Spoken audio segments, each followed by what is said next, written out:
Hello, hello. Good morning, everyone. Welcome to Faith. My name is Tiffany Elliott, and we are so excited to have everyone here this morning on this wet, dreary day. Honestly, I just wanted to stay in bed because it was so dark this morning. But if you're new here, we're really happy that you could join us today. If you have any questions, you can see someone at the back. We have Dawn at the back, and for our Connect team. We also have a card, a welcome card in the seat back pocket in front of you. And if you scan the QR code, then it will lead you to our website to get some information from you. So we're really excited that you're here. Here at Faith, we love families, we love children. Your children are always welcome to stay up here in the sanctuary. Or if you'd like, we have a wonderful group of people downstairs who are ready and excited to invest in your kids' lives and teach them some wonderful Christ-centered content. So you're welcome to send them downstairs as well. We also have Faith Teens that will be held after service each Sunday downstairs. Events this week, next Sunday is Faith Family Sunday. And which is June 16th, it's also Father's Day. That will not be taking place here at the church. We will be down on Route 346 at the baseball field. So if you have no idea where that is, come see one of us. We'll let you know. You just turn left at the stop sign, and you'll get down there. But it's really exciting. This event will be held rain or shine at 10 a.m. in the morning. We'll also cell phone service permitting, we will also be live streaming the sermon. So hopefully we'll be able to do that. If you could please, these are a few notes for you. Bring your own lawn chair. That's helpful because there's limited bleachers. Also, lunch will be hamburgers or hot dogs and snacks from the concession stand by donation. This is to help clear out the stock for the ball field, and that also blesses the community and the baseball teams for next year, the baseball league. So we're also planning to have a few fun family events after everything with some games that'll be set up. So be ready to join in on the fun, all right? On June 23rd, Faith Teens are going to be holding an informational meeting for any parents and children over 11 after the service here at Faith, downstairs in the Faith room. To learn more about the plans for Faith Teens. This should be no more than 30-minute meeting, so that's on June 23rd. Also, if you are one of the people that can hold a beat and you contacted me and communicated with me about that, we're going to be doing a quick little run-through of the song that we'll be doing for Faith Family Sunday right after service. So just come find me and we'll get set up for that. Here at Faith, we're always looking for ways to show God's love and compassion to our community. If you are in need, please let us know so we can help you out. You can contact us at faithchurchvt@gmail.com or call us at 802-823-7828 and leave us a message. Whether you're giving in person or online, we have some baskets here at the front and in the back for giving. And then you can also text to give or give online. And here is Jen Boucher with another announcement. Hey, good morning, church. I wanted to take a couple minutes this morning to talk to you about a couple things. First of all, is the care team. So I mentioned, I think about 6 weeks ago, we had a special collection to sort of kick off our emergency food pantry, and I promised I'd be back in touch with a little bit more about the care team. So here we are. Our mission is to offer support and assistance to our Faith Church family. And the way that we've decided to do that is through facilitating meals and food, by offering support and encouragement, and also assisting with transportation needs. Our team members are me, Maddie Campbell, Kathy Ryder, Wendy Callert, Jen Dominy, and Brenda Wilson. The way that we'll facilitate meals and food in times of need is we're going to offer the option for a meal train. And I don't know if everyone's familiar with the idea of a meal train, but basically you sign up for a given day to provide a meal to someone in need. We also have prepared meals in the freezer that are ready to go if someone has a need. I mentioned before we have an emergency food pantry, which is different than the blessing box. And I wanted to give kudos to church because you really showed up with your donations. And we have quite a supply of pantry staples that people can contact us for. And we have the ability to meet their need immediately. So that's really wonderful. We have a small supply of gift cards, and we can also do grocery delivery. And I wanted to mention that the times of need may vary where someone may need help with food. So it would be like if you were ill, um, lost a loved one, had a new baby, and there can be other circumstances too that you can feel free to reach out to us.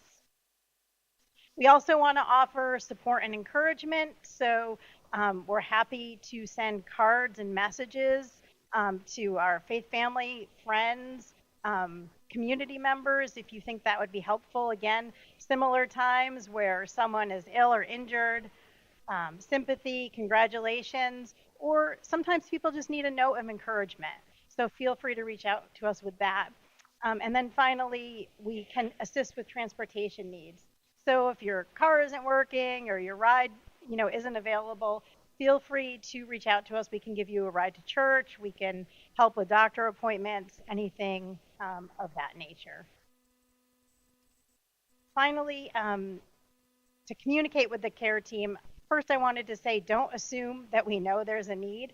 As our church is growing, it's great, but sometimes we aren't all cued into what's happening in each other's lives. So it would be great if you could reach out and not assume that we know about the need. We'd also ask for you to be a partner with us. So be a liaison for the person that you communicate about. You can reach out to any care team member. We're going to be establishing an existing Facebook group for purposes of communicating specifically about meal trains, because with meal trains there's a lot of logistics that goes into it, but you can feel free to reach out to us through that group. And there's also the regular church routes, which is the regular phone number 823-7828, or email faithchurchvt@gmail.com. That's for the care team. The second item this morning is Operation Christmas Child, which the boxes are available in the corner. And some people may not be familiar with Operation Christmas Child. Basically, we pack shoe boxes with small toys, hygiene items, and school supplies as a means to reach out to children in their communities around the world. So Samaritan's Purse, which runs Operation Christmas Child, has a partnership with 75,000 pastors around the world, and that's how the boxes are distributed. They're shipped outside of the U.S. To children affected by war, poverty, disaster, famine, and disease. This year, our church goal is 100 packed shoe boxes. The way you go about it is we have the display with about 20 boxes over in the corner, and we'll refill that as needed throughout the course of the next few months. You select boy or girl. There's also different age ranges, and the stickers are on the top of the box. There's 2 to 4, 5 to 9, or 10 to 14. We have a clipboard with a sign-out sheet. You put your name, contact information, and the number of boxes that you took for each of those on the tracking sheet. You take the box, you pack it with fun and useful things, and you get it back to us no later than November 3rd. Once you've returned the box, you can update the column with the date that you returned it. Some tips for packing shoe boxes. Well, there's a big list in each box with some suggested items. You can be creative. I've seen a lot of different things go in different boxes.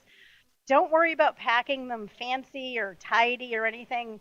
A little tidbit is that when the boxes are shipped to Samaritan Purse, they have a big distribution center, and all the boxes are, I don't want to say taken apart, but looked through to make sure that they meet their requirements. So don't worry about packing fancy. We're putting the boxes out a bit early this year, so you can keep an eye out for seasonal sales. School supplies is a great time. Summer clearance. The box doesn't have to be filled to the brim. And I have 2 sample boxes out on the compassion table if anyone wants to take a look, just to give you some ideas of what a box looks like. So with that, I will pass it off to Pastor Jason.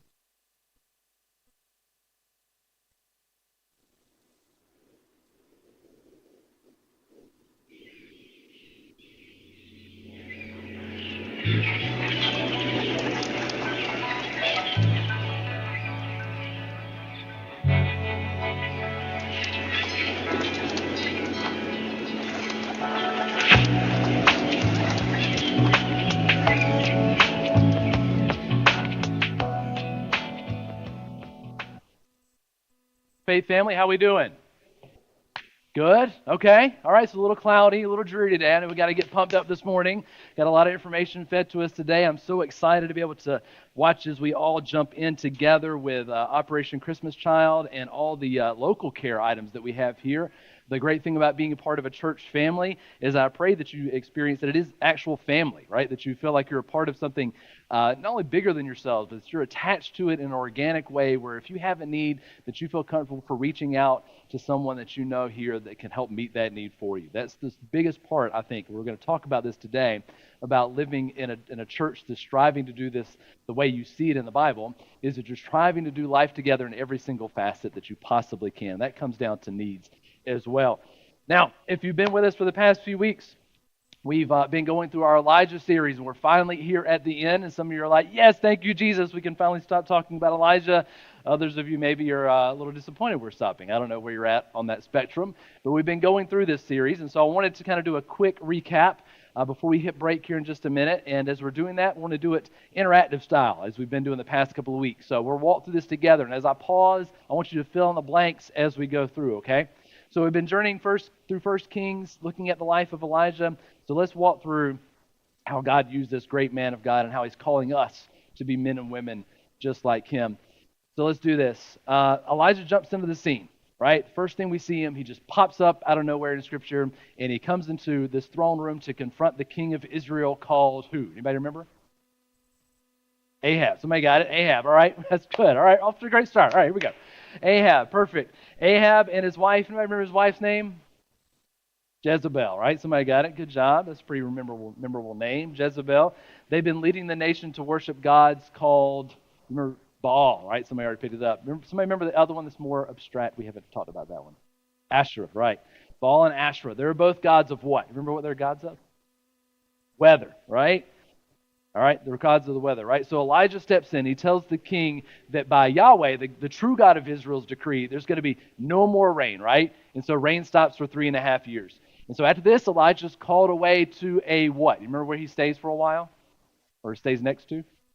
A brook, right? He stays next to a brook where he's fed by ravens, right? Birds come in and feed him morning and night. And after that, he journeys. God calls him to journeys to a widow's house where God miraculously provides 2 things. You remember what it is? Somebody got one part right. I heard it a second ago. Oil and flour, right? Oil and flour. And then something crazy, even more miraculous than infinite oil and flour happens. Her son dies, but Elijah prays, and God does what? Raises him from the dead, right? Good. It's all right. Then he comes back, Elijah does, to confront Ahab, to confront the false prophets of Baal, right? And they go to Mount Carmel, and he prays, and God sends down what? Fire, right? He burns up the sacrifice. He burns up the altar, and he begins turning the people's hearts back to God. And then Elijah goes up on top of Mount Carmel after this amazing event, and he prays how many times? 7 times. Perfect. You got it. Man, you're on fire now. Here we go. We're going to roll, right? And after he prayed 7 times, what fell? Not fire, but rain, right? Rain. Somebody pray for rain this morning, by the way? No, nobody prayed for it. We're praying for it to stop, all right? After all this happens, right, he runs back. He outruns Ahab to town, and he goes back to town, and he receives a death threat from Jezebel, which causes him to run away, right, to go as far south as he can possibly go out of the country to another mountain. Anybody remember what that mountain's called? It's got a couple of different names. Horeb and Sinai, right? Perfect. They're both the same place, right? And there he expects God to show up in this mighty way. But instead of the fire and the earthquake and the wind and all these crazy things, God does show up. But how does he show up? You remember from last week? A whisper, right? There was a stillness in the mountain that drew Elijah out to the top. So he goes out, and God says, hey, I've got something for you to do. You're not done yet, right? I've got a mission for you to go on, and you're going to go find, one piece of this is find your successor, to find the person that's going to take your place, right? And so we're going to find out. After a time of struggling, after a time of running away, of dealing with some depression, with anxiety, with all these things of failure, right? And he goes to the mountain, he encounters God again. God recommissions him to go get his successor, this next prophet. How does he deal with that? What can we learn from it this morning? We're going to find out. 1 Kings 19 and 2 Kings chapter 2, we're going to dive in together this morning. Before we do, we're going to take a quick break, as we're wont to do around here. We're going to catch up with one another. I encourage you to grab a cup of coffee. There's frappes, there's lattes, the machine's on. You can do whatever you want to in there, get some great stuff, and make sure you're getting together and talking together this morning with this question. Who is somebody who has helped you through a hard time, right? Who's someone in your life that helped you through a hard time? Just think about that. Talk about it with one another if you feel comfortable sharing that with one another. Somebody that's helped you through just any one single hard time in your life. We're going to take about a 5-minute break. Make sure you have fellowship, grab some coffee, come back. We'll talk about it here in just about 5 minutes or so. All right? Let's do it.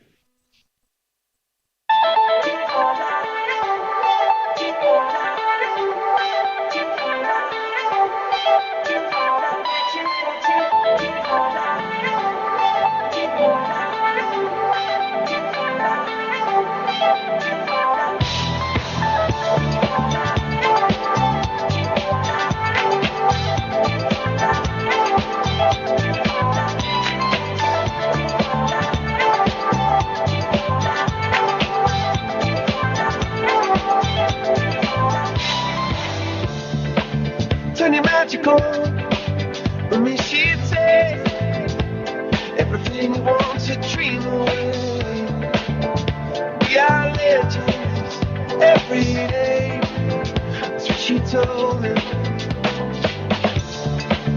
Turn it magical, to me she'd say everything you want to dream away. Under this pressure, under this weight, we are diamonds, and I feel my heart beating. I feel my heart underneath my skin. I feel my heart beating. You make me feel like I'm alive again.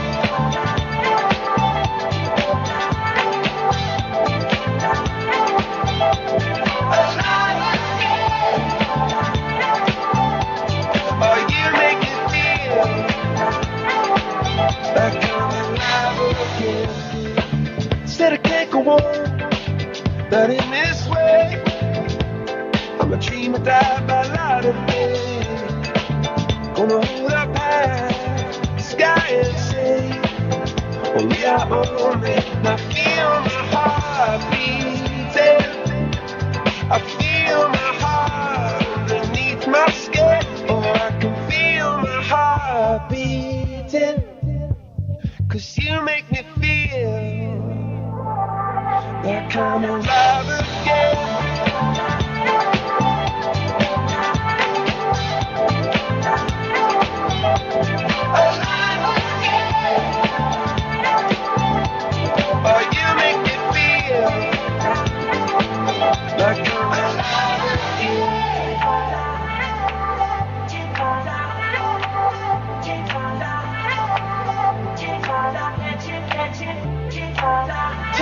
you close, and you should say everything you want you dream away.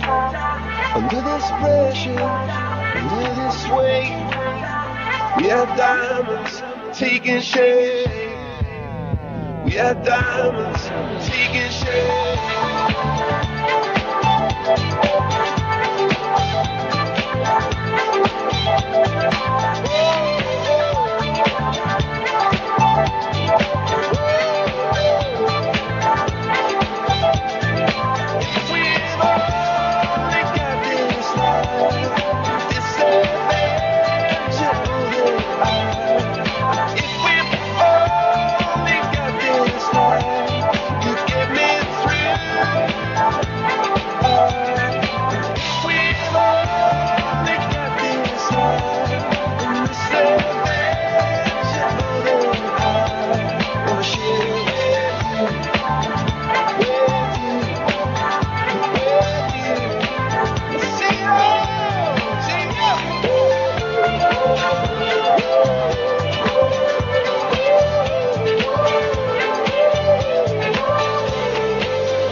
All right. Let's do it this morning. You don't have to mention the hard time unless you just want to, but who's been somebody in your life that's really helped you through a hard time in your life? Anyone want to share first? Jump out and get us started this morning? All right. Thank you, Leo. Actually, there's been three people that have helped me. Pastor Jerry Fry, and Janine, my wife, and my daughter, Amy. Nice. Very cool. Thanks for sharing, Leo. Who else? Who's been somebody in your life that's helped you through? You might not know them, and that's okay. You can share anyway. Mom. Mom, good answer. You've got a whole lifetime of mom helping you out, whether you want her to or not. At different times throughout my life, my sisters and my brothers and my parents, of course, have helped me through some really, really rough times. Awesome. Good to have family. Helps you through. And if some of these are the same answers, that's okay. Who else? Family's going to be common, and that's all right. Nobody else has any hard times or people helping you through. Man, I don't know which one's worse. If you have no hard times, that's good. Justin's got one over here saying. Kelsey. Nice. Yes. A wife is an indispensable resource, especially a really good one, like I know you got, Justin. All right, anybody else?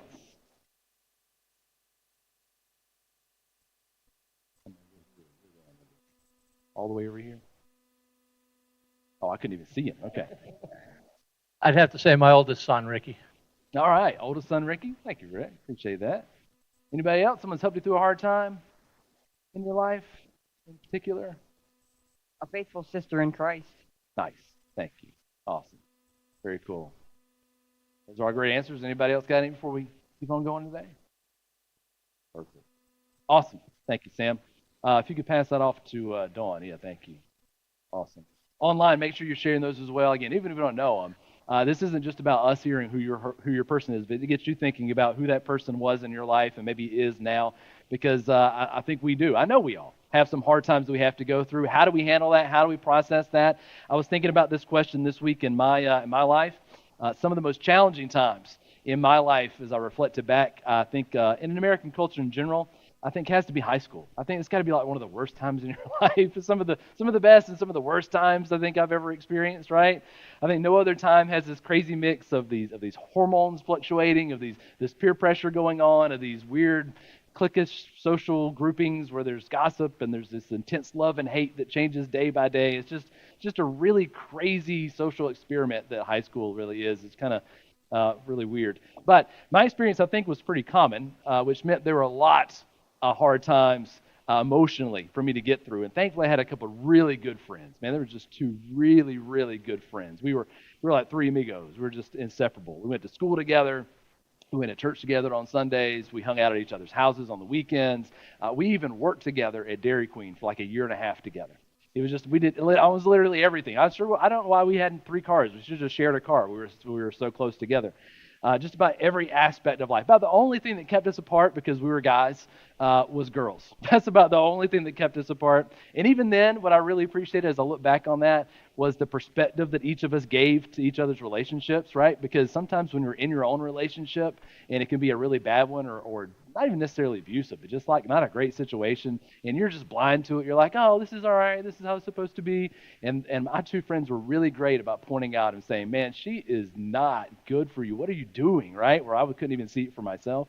And I would do the same thing for them. It was just an incredible experience to have these guys in my life together. I wouldn't have made it through my high school years without those two. And hey, Chris and Matthew were their names. If you're watching, I doubt you are. But if you're watching in Southern Georgia this morning, thank you so much for being my two best friends through those tough times. And I made it through because of you guys and Jesus. So thank you so much.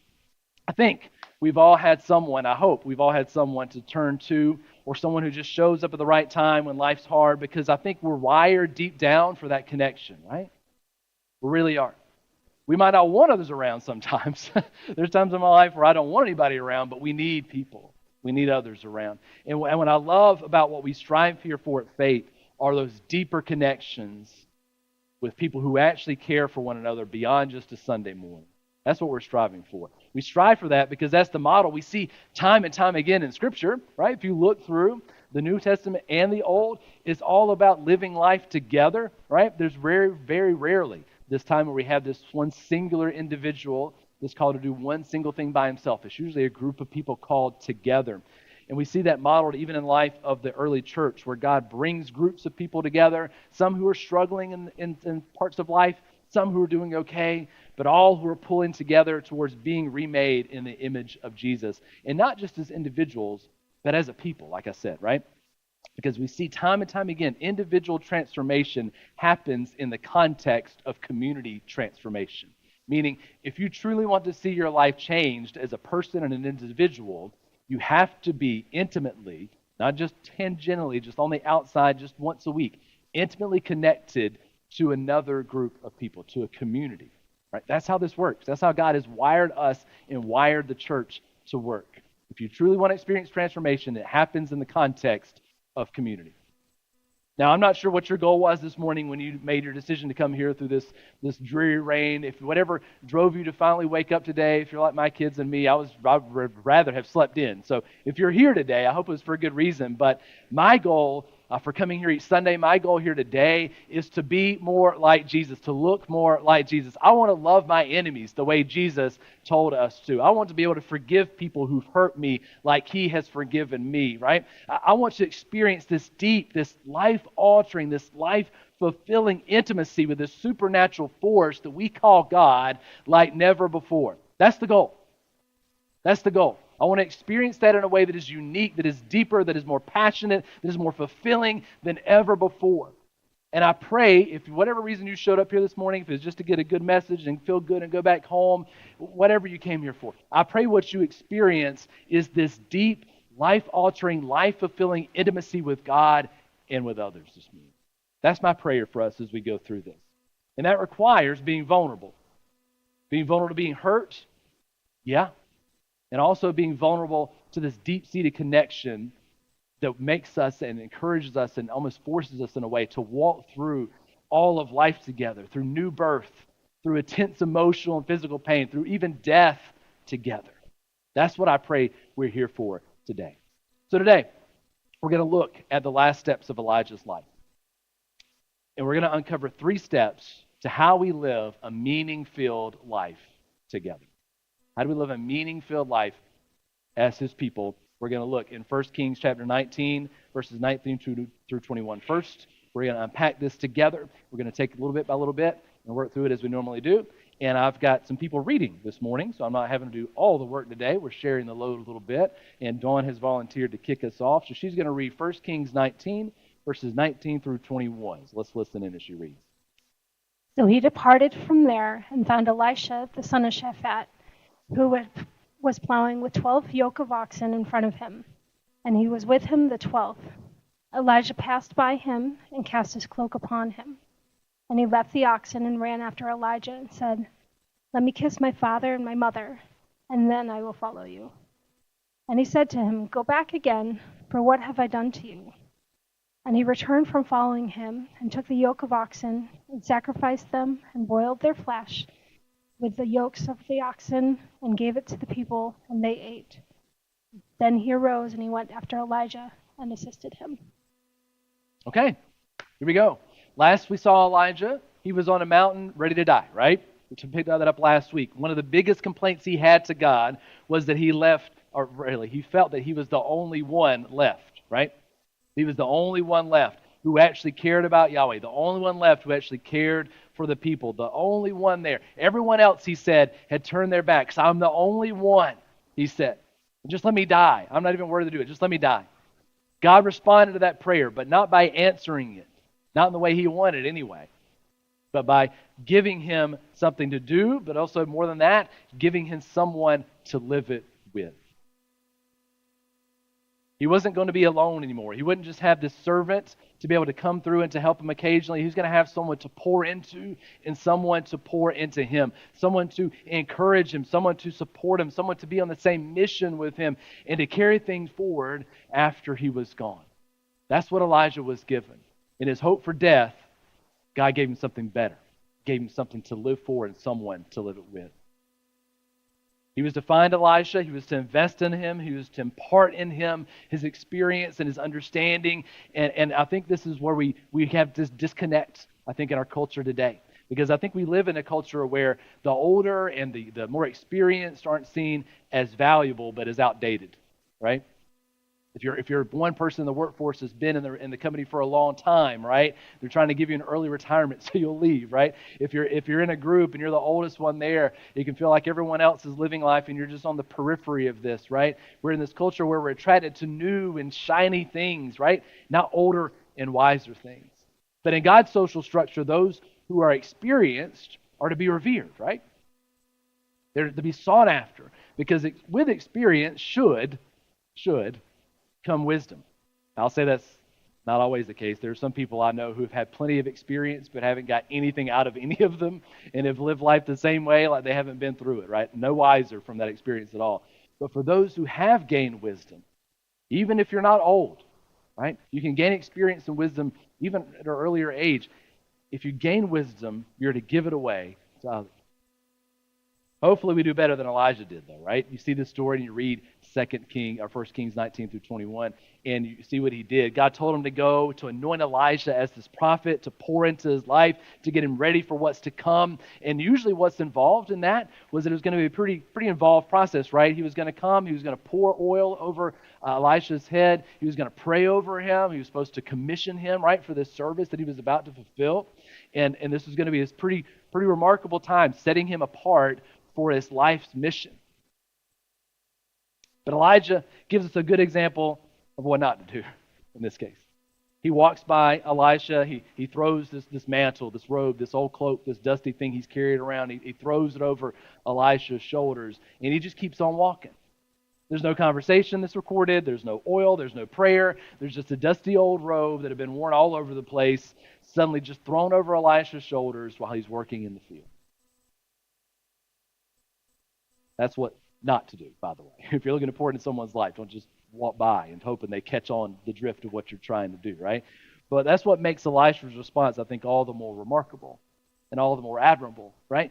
Because we're not given a clue if Elisha knew Elijah before him. But he clearly knew of him. He clearly recognized him in some way because he responded to this moment. He responded to the significance of this moment. Because this wasn't just a gift of a new robe, but a gift of a new life. This was a moment filled with meaning, with power, with responsibility, with a symbolism of something that's changing in his life. And we don't have a lot of backstory on Elisha, but I think we can glean a few things from here that helps put this in perspective. He's working with 12 oxen. 12 oxen, which meant he was probably from a pretty well-off family. Most farmers in those days worked small farms, very few resources. Like if in our day, it'd be like one tractor, maybe two, right? Not a lot going on in those days. You just had to provide for you and your family, maybe have enough to sell and trade in the marketplace. That would be just a little bit. Elisha's out there with 12 oxen. His family's doing pretty good in those days. Probably had a lot of wealth. The family's also well connected, well established in town, because we see when Elisha gets this thing happen to him, when Elijah walks by, he gets ready to leave and he throws this big party large enough for the whole community to attend, right? He brings everybody in. And we can tell that he also has a good work ethic, right? Because Elijah doesn't find him just lounging around trying to find something to do. He finds him actually working, preparing the fields for harvest. He was about his father's business already.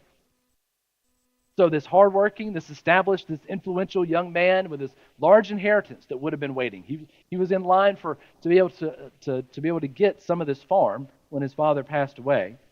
He has every reason in the world not to be excited about Elijah's call. Every reason in the world, right? He's got oxen he's plowing. He's got a great future ahead of him. He's taken care of. Every reason in the world not to be excited when Elijah comes by and throws that mantle on him. Because he knew when that mantle was thrown on that he's going to be called to live a life of a prophet, which is not going to be anywhere near as easy as what he had been living before. Yet what does he do? What does he do? He runs after Elijah once he realizes what's happening, right? He runs after him. And then he goes back and says, let me go burn everything that I have. Every tide of my old life, I'm going to burn it up. I'm going to kiss my family goodbye, knowing that I might never see them again. I'm going to do every single bit of that. Right? I'm excited. You see, the first step in living a Christ-centered, meaning-filled life with others is desire. Desire. We don't have access to what Elisha's thinking, but you don't chase down a man who's marked for death and burn all your bridges on a whim. You don't do it. Elisha may have been content at one point with living a life quietly farming away, but he clearly desired what Elijah was offering. You see, what your heart desires, your mind and your body pursues. You want a life of comfort?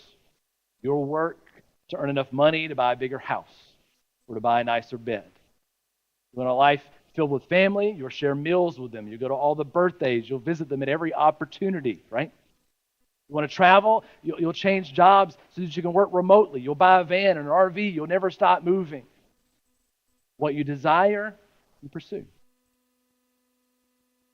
I had this experience in my life. After I got out of the Marine Corps, I was married. I only had one kid at the time. It's hard to believe just having one child, but I had one at one point, way back when. And I was looking at that time when I got out. Man, I said, I need to have some financial stability. And so I eventually got on. I searched in long and hard. And I've told that story before. And I got employed with the federal government. Managing helicopter and aircraft records, which is what I did in the Marine Corps. So I just did it for the federal government then. And I worked there for years, day in, day out. I made some pretty good money. But I was never satisfied. Never satisfied. I was content. I had all that I could want. I had a job. I had a family. I had a house. I had some land. I had all that stuff. I had a vocation. But what I couldn't ignore any longer as I sat in that desk day after day and rode back and forth, 45 minutes to work, 45 minutes back, day after day, was that I had a calling. Now, plenty of people can and should work and pursue God where they are, right? God can call you in your vocation where you're at, doing what you're doing right now and doing it for Jesus. I strongly encourage that, always encourage that. But my desire for my calling began to outstrip my vocation after a few years. And eventually, it brought me here doing this. You see, if you want a meaning-filled life filled with others, you have to desire it more than you desire anything else. More than anything else. Because if you don't, you're going to live half-heartedly trying to please every part of you and not being satisfied at all. Step one is desire. Step 2, dedication. Let's see this play out. 2 Kings chapter 2, verses 1 through 7. Someone's going to read it for me this morning. You got it for me? Go ahead. 2 Kings 2, 1 through 7. Now when the Lord was about to take Elijah up to heaven by a whirlwind, Elijah and Elisha were on their way from Gilgal. And Elijah said to Elisha, "Please stay here, for the Lord has sent me as far as Bethel." But Elisha said, "As the Lord lives, and as you yourself live, I will not leave you." So they went down to Bethel. And the sons of the prophets who were in Bethel came out to Elisha and said to him, "Do you know that today the Lord will take away your master from over you?" And he said, "Yes, I know it. Keep quiet." Elijah said to him, "Elisha, please stay here, for the Lord has sent me to Jericho." But he said, "As the Lord lives, and as you yourself live, I will not leave you." So they came to Jericho. The sons of the prophets who were at Jericho drew near to Elisha and said to him, "Do you know that today the Lord will take away your master from over you?" And he answered, "Yes, I know it. Keep quiet." Then Elijah said to him, "Please stay here, for the Lord has sent me to the Jordan." But he said, "As the Lord lives, and as you yourself live, I will not leave you." So the two of them went on. 50 men of the sons of the prophets also went on and stood at some distance from them, as they both were standing by the Jordan. Awesome. Thank you, Melanie. Appreciate that. After years of service, right, Elijah is about to leave. He didn't seem to know how his end would come. We don't get the context here. There's no indication that he did, but he knew that God was going to take him away somehow, some way, right? Last time he left his home country, because this is him, he's leaving out of Israel, he's going into Judah. The last time he left his home country, he did it out of fear, hoping to meet God. This time, he's going out of obedience, knowing he's going to meet God. Last time, he left his servant. He said, you stay here, and I'm going to run on another 40 days out into the wilderness. He shut out the one who would help him on the way. But this time, he tells Elijah, he says, will you stay? Will you stay back? He gives them an option. Now, in the time of Elijah's departure, the question will become, will Elisha stay faithful to what he's called to do? Or, since Elijah's leaving, right, is this an opportunity for him to turn back home? I'm sure he had those thoughts running through his mind, right? That maybe this is the moment. Elijah's now going somewhere. He's leaving. I don't quite understand what's going to happen, but he's going to be gone. I know it's going to happen. Maybe I need just to go back home. Maybe I need to turn back. Maybe this has been the journey. I'm supposed to just be with Elijah, but now he's leaving, so maybe it's time for me to check out. The situation's made worse because you have three groups of prophets over and over and over again. You have the sets of threes in this story, right? These three groups come up, and they're probably students in different towns, and they seem to know what's going on. They're given a word by God to be able to know what's going on, but they're not helping. They might think they're helping, but they're not helping. And each time they stop to tell Elisha that not only the master is leaving, but they say something really telling here that we can really miss. They say, the Lord will take away your master from over you. It's not just that Elijah is leaving today. You know Elijah's going somewhere, right? Elijah's going to be gone. He's going to leave your life forever. No, Elijah's going to be taken from over you. See, Elijah has spent years at this point pouring into Elisha. He'd been teaching and he'd been providing for him. He'd been caring for him. He's been this constant source of protection and covering over Elisha's life. When he confronts kings, Elisha's standing in the room, but the kings are after Elijah, not Elisha, right? So now with Elijah leaving, what's going to happen? And by telling Elisha this, the prophets, as they bring this up, they bring up all these doubts, all these insecurities. Will God continue to use Elijah like he used Elijah? Will God's work continue despite this great man of God not being around anymore? Can Elisha stand up to the heat, stand up to the pressure? Can he do what a prophet is called to do? Or will everything that has been built up to this point just completely fall apart? All these things, I'm sure, are running through Elisha's head. Elijah's being taken from over him. The covering's gone. Now what? I love Elisha's response. Every time the prophets would come up and say, hey, this is going on, he says, shh. Keep quiet. I don't want to hear that right now, right? Pipe down, right? Here's the thing. If you desire to grow closer to God and to be used by Him in greater ways, there'll be pessimists, there'll be enemies that are going to try to tear you down. I'm not saying these prophets were enemies. I think they were legitimately trying to do something good by warning him. There's going to be people in your life that try to sow these seeds of division in you. They're going to try to tear you down. And they may even seem to have your best interest at heart. And you're going to have to be able to block out the noise and not give in to the hopelessness that you'll get fed, and instead fill your heart and your mind with the promises of God. And you have to be, in those moments, dedicated to see it through, despite the pessimism, despite the doubt. Here's the thing I love about Elisha in this moment. 3 times he's asked to leave. 3 times he's warned, hey, your covering is being removed from over you. 3 times Elisha stays steadfast in the Lord. 3 times. Every time. Despite being asked by Elijah to stay behind, despite the words of the prophets, Elisha is dedicated to God and to his master Elijah. There's no turning back for him. There's no giving in to insecurities. There's no giving in to fear. There's no turning around. He's pushing through to see it through to the end. When you desire to grow deeper with God, when you connect yourself with others, like being here at Faith, you begin to open up and be vulnerable in ways that facilitate real growth. That's the goal. You're going to have people in your life you're going to have that are going to be pessimists that are feeding these things in your life. You're going to have multiple opportunities to turn back. You're going to face some real challenges, and the easiest and the most acceptable thing will be for you to go back to who you were before, to where you were before, or even to turn the page to something new and unique and exciting, right?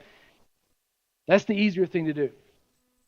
But being a Jesus follower, being committed to others in a local church isn't a flight of fancy. It's not a fad. It's not something you pick up when it's convenient for you or when you're hurting or when life's hard.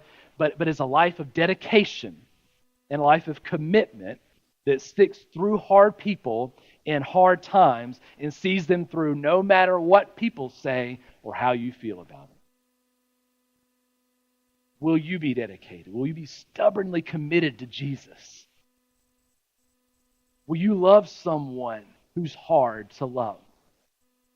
Will you do it in a way that gives up your wants for their needs? Will you be dedicated like Elijah? Step 1 to a meaningful life is desire. Step 2 is dedication. Let's find out step 3 in verses 8 through 14. You got Kyle reading that right now, right? Go ahead, Kyle. Then Elijah took his cloak and rolled it up and struck the water, and the water was parted to one side and to the other, till the 2 of them could go over on dry ground. When they had crossed, Elijah said to Elisha, "And what shall I do for you before I am taken from you?" And Elisha said, "Please let there be a double portion of your spirit on me." And he said, "You have asked a hard thing. Yet, if you see me as I am being taken from you, it shall be so for you. But if you do not see me, it shall not be so." And as they still went on and talked, behold, chariots of fire and horses of fire separated the 2 of them, and Elijah went up by a whirlwind into heaven. And Elisha saw it, and he cried, my father, the chariots of Israel and its horsemen." And he saw him no more. Then he took hold of his own clothes and tore them in 2 pieces. And he took up the cloak of Elijah that had fallen from him, and went back and stood on the bank of the Jordan. Then he took the cloak of Elijah that had fallen from him and struck the water, saying, "Where is the Lord, the God of Elijah?" And when he had struck the water was parted to one side and to the other, and Elisha went over. Thank you, God. Before leaving, Elijah's getting ready to depart. He gives him one last request. He says, anything. What do you want me to give you? It's almost like he's giving this blank check, right? And I imagine this scene, right? Because if I'm standing next to a man who could call down fire from heaven, and he asked what I wanted, what would I ask for, right? What would you ask for, right? Maybe, free Chick-fil-A for life. That would be great. Can I have that, right? If you can send down fire, I can send down, Chick-fil-A in little baskets. That would be great. But Elisha, he asked for something else. He asked for a double portion of Elijah's spirits. Now we see that And we think, oh, okay, he's asking to be twice as powerful as Elijah. Not so much. What he's asking for is his inheritance. You see, by law, the firstborn son gets a double portion of the father's estate. That was the law in Israel. He had left his earthly father. He was due a double portion of the farm. Wealthy, very wealthy farm. Due a double portion of this farm. But he had burned that plow. He had given up that farm and his right to it, but he's still asking for an inheritance from the person that's become his spiritual father, a promise of a future that he can bank on. He's saying, I want what you have. I want to take on that full role, that full responsibility, that full mission and authority and power that you have. I want it. I don't want to go back. I don't want to turn around. I want to go forward, and I want to do what you and God have called me to do. That's what I want. So give me a double portion of your spirit. Give me my inheritance. Now, Elijah can't give that. He can't give ruah. Ruah in Hebrew there means breath. It means spirit, right? It can mean Holy Spirit. In this case, he was talking about Elijah's. But Elijah can't give that because it's not his to give. His power is from God's Spirit, not his own. So it's interesting when he says this. He says, if you see me as I'm being taken, it shall be so. In other words, I can't give it to you. But if you see me being taken, perhaps God will do this. And Elijah's certain. He says, God will do this. You watch me, God will give you your inheritance. So Elisha sticks close. He says they keep walking and they keep talking after that exchange, right? And they keep going. We don't know how long, but they keep going and walking and talking. And suddenly this great storm sweeps through and lifts Elijah straight off the ground, right? And these chariots of fire and horses sweep in between the two of them, right? And when Elijah was here, right, I can imagine this moment because what happened? You remember last week, Elijah was on Mount Horeb and there was earthquakes, there was fire, there was wind, there was all these great storms blowing through. And did Elijah go out on top of the mountain when God told him to? Might not remember that. He didn't. Elijah hid in the cave. God told him to go out on the mountain. Elijah hid in the cave as all these things passed by. He only came out when he wasn't sure what was going on. Then God spoke to him. He wanted an encounter with God, but on his terms at that moment. Elisha, though, he doesn't just desire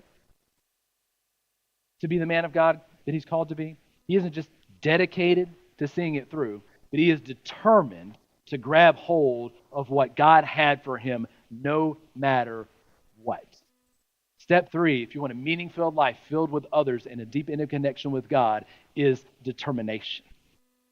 Now imagine, put yourself in this situation. Imagine this situation. You're walking and talking. You're promised, man, if you see me being taken up, if you see me gone, you'll get what you're desiring. You're walking along and saying, I wonder what's going to happen, right? Just, how's this going to happen? Maybe it's just going to disappear. Maybe who knows what's going to happen, right? And all of a sudden this storm comes through big enough, strong enough to pick a grown man up off the ground.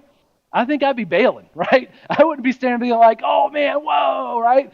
And that's like storm chaser stuff, right? That's people out in Oklahoma hanging onto their cars as tornadoes are blowing past, right? I wouldn't be doing that. If the storm powerful enough to lift a man off the ground sweeps through, I'm hitting the deck. I'm done, right? I'm on the ground with my head covered. Matter of fact, I was thinking through this. We had I'd forgotten about this. We had tornado drills in the South in school. Anybody ever experienced tornado drills in schools? Okay. Thank you, Justin. That's right. All right. Here, let me briefly explain this to you.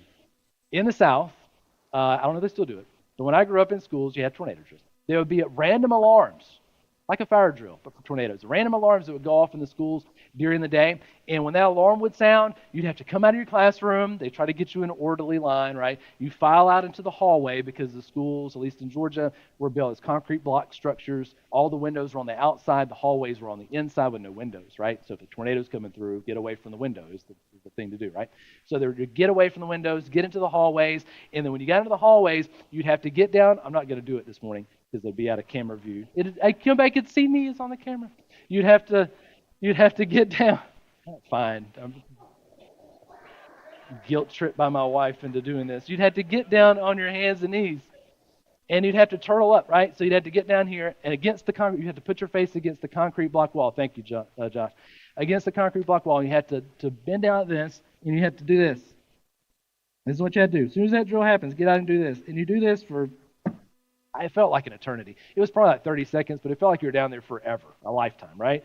You were down there, you're putting your face on the ground, you're covering up for this tornado, because if a tornado comes through, you can't be lifted off the ground when you're doing that. You can't be lifted off the ground. It's ridiculous, but you're trying to get as low as you possibly can, right? I guess that's the motto for that. I don't know. I didn't make up the rule. I'm just saying that's how it worked out. So I'm imagining this scene in this story when Elijah's being tornadoed up off the ground, right? This great storm sweeps through. In my mind, my southern childhood is going by, hit the deck, cover up, right? So you don't get taken up with them. But Elisha, what's Elijah do? Elisha's stubborn. He's determined to get his inheritance. And not in a prideful way. He's not like, oh man, I'm going to get what's mine, right? I got to get what's mine. No, he's determined, but not in a greedy sort of way, but because he knows that his whole life has been building towards this moment. He doesn't want to miss out because of one moment of failure. See, if you want a meaning-filled life with others and with God, you have to desire it. You have to be dedicated to God and to others, and you have to be determined to grab hold of what God has for you no matter what. I love the closing scene from this text, right? Elijah's whisked away in this big, huge storm, right? And the fire of chariots of fire and horses stream through in between. We get this mixed up, by the way, just as a brief little fun fact, Bible fun fact. You can imagine Elijah being carried off on the horses. That's not how it worked. Elijah was carried off by the storm. The horses came in between, just so you know. It's nothing you need to remember. It's just fun. So the storm takes him away. The fire and the horses come through, right? And Elijah's being whisked away in the storm. He's whisked away in his underwear because his robe comes off, right? And his robe falls down. Elijah doesn't need underwear in heaven anyway. He's fine. Or robe in heaven. He's fine. So Elijah's cloak falls down from heaven and falls down to the earth. And I'm imagining Elisha, who's determined to watch, and he's watching this, and he's blown away by this fire blowing through, and he sees this robe fall all the way down. That same cloak, same robe, that same mantle that had been thrown on him years ago comes down. He tears his own clothes, it says in 2, right? He wasn't just doing it because he didn't like his clothes. He was tearing his old life. This is old life being removed from him. He tears his clothes in 2. He takes the cloak. He cries out to God by the river, and he slaps it, just like Elijah did. And I'm sure he was wondering, maybe even doubting, what would happen next. I want to read that one part. He took the cloak of Elijah that had fallen from him. He struck the water, saying, where is the Lord? Where is Yahweh, the God of Elijah? Who's God? Elijah's God. Elijah was doubting a little bit in that moment, I'm sure. Is my inheritance here? Did I go through and do all the things I needed to do to get the power, to get the authority, to get the responsibility of being a prophet? As he's throwing the cloak down, as he's crying out, are you, God, going to be not just the God of Elijah, but the God over me? Is your power going to flow through me just like it did Elijah? I'm sure all those things are filling, all those words of the prophets that were given to him days leading up to this moment, still ringing through his head, all the coverings going off from over you. What's going to happen now? All these doubts, all these insecurities coming up. Maybe he won't receive the inheritance he's asked for. Maybe all this life up to this moment has been in vain. Maybe he burned the plows and he shouldn't have. Maybe he's needed that to go back to. Because if the water doesn't part now, there's no hope. But as the cloak strikes, water parts, just like it did for Elijah. And he knows in that moment for sure now that God isn't just the God of Elijah, but the God of Elisha.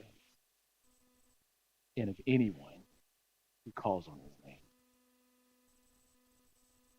You want a meaning-filled life? Filled with Jesus and with other people. Desire it. Dedicate yourself to it. Determined to see it. Because when you call on the name of God, humility and dependence, He shows up every single time. Now maybe you're here today and you're a seeker and you're like, I maybe have prayed before, but I've never really called out like Elijah in this moment. I've never cried out and say, man, today, if you don't show up in my life, God, my life's over. We talked about hard times earlier. Sometimes God leads us to hard times. He leads us to Jordan rivers, to impassable moments in our lives so that we can fully depend on Him and nothing else. He brings us to those places, so we have to say, if you're not in it, if you're not showing up right now, I can't go any further forward than I am right now. I'm stuck. We're all brought to a point like that in our lives. We're all brought to a point of decision in our lives where we have to say, today, I need Jesus more than I need anything else. More than I need anyone else. He is the one who makes the way. He is the one who parts the waters. He is the God of not just Elijah and Elisha, but of you. Pouring His grace and mercy out over you this morning. We don't deserve the power that God gives us. We don't deserve the authority and the responsibility. We fail and fall all the time. Elisha was remarkable in his desire, determination, and dedication. I fall way short of that. But I'm not here because I'm as good as Elisha. I'm here by the grace and mercy of Jesus Christ. I rely on Him every single day. If you want to live a meaning-filled life connected with Him and connected with others in a way that you never experienced before, you have to go to Him. I can't do it without you. So this morning, if you're ready to do that, we have a prayer we're going to pray together in just a few minutes. For believers, here's our charge today. Who is God calling you first to be poured into by? Here's the thing. If you don't have someone in your life who's pouring more of Jesus and God into you than what you're pouring out, you're going to be at a deficit. It's not because God's short. It's because God's designed it for us to pour into one another. So the question becomes, who are you allowing? Because it has to be an allowance. You have to be able to submit to one another, as it says in the New Testament. Who are you allowing to pour into you? Elisha had Elijah to pour into him. The disciples, especially 3, Peter, James, and John, they had Jesus pouring into their lives. How can you open up and make space in your life for one other person, or for a small group maybe, or just someone to be dedicated to your life so that you can be a better father or mother, a husband and a wife, a son and daughter, or just a better person to look more like Jesus every day? I pray that you desire that in your life, that you desire to have someone pouring in to you, that you're not content with just standing still, but that you're pursuing these life-changing relationships where somebody just wants to just pour as much as they can into you. If you don't have that person, find somebody. God has somebody. Find a small group here at church. Find someone who wants to pour into you. Second, for those of you with experience, and I don't just mean age, because Jesus was only 30 years old, ask God to make it clear in your life who you are to pour into. You got something to offer that's more valuable than money. It's more valuable than a house or land. You have God-given wisdom and experience to be shared so that someone who isn't as far along as you are can be helped along the way in a way that you weren't, maybe. See, it's not my responsibility alone as pastor of a church, of a local body of believers striving to be like Jesus. It's not my responsibility alone to do this. It's all of our responsibilities to find someone to pour into, to encourage, to build up, to disciple those around us. So who are you allowing to pour into you, and who are you pouring into? Let's pray about that this morning.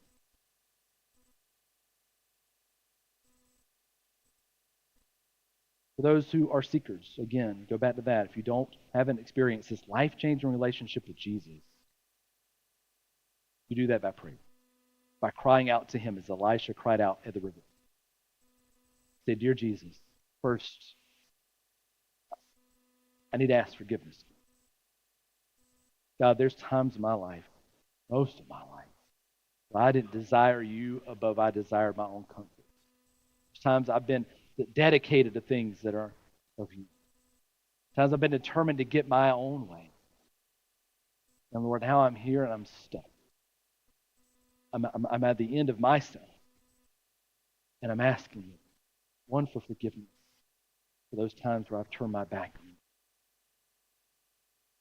And two, Father, for your life, your love, that forgiveness, that mercy, that grace, that power to fill my life, to make me new, to have me reborn as Jesus, to live a life connected with you in a way that I didn't seem possible, to being brought into a family here at Faith with other people who legitimately care and want to pour into me like never before.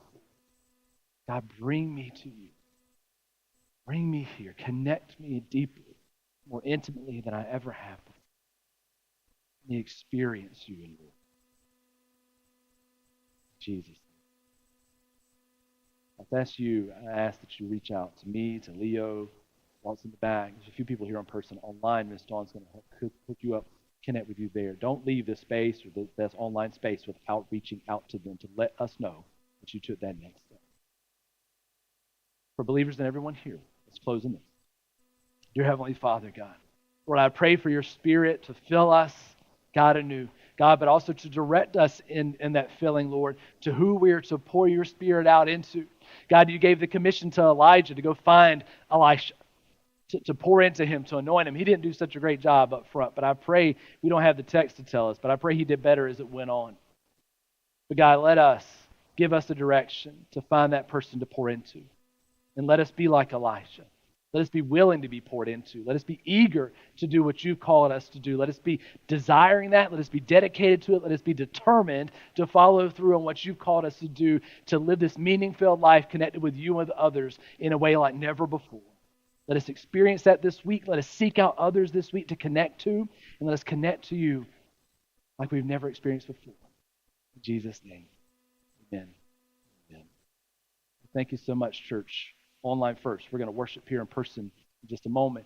Online, thank you for being here with us. Make sure you're with us next Sunday. We kick off a new series called Dangerous Prayers. It's going to be a crazy good series. It's only 3 short weeks, but it's going to be really good. It's on Father's Day. We're going to be at the field, so you're going to see it from a phone streaming. It's going to be a different experience, totally different experience. But I encourage you to check us out next Sunday, 10 a.m. Thank you.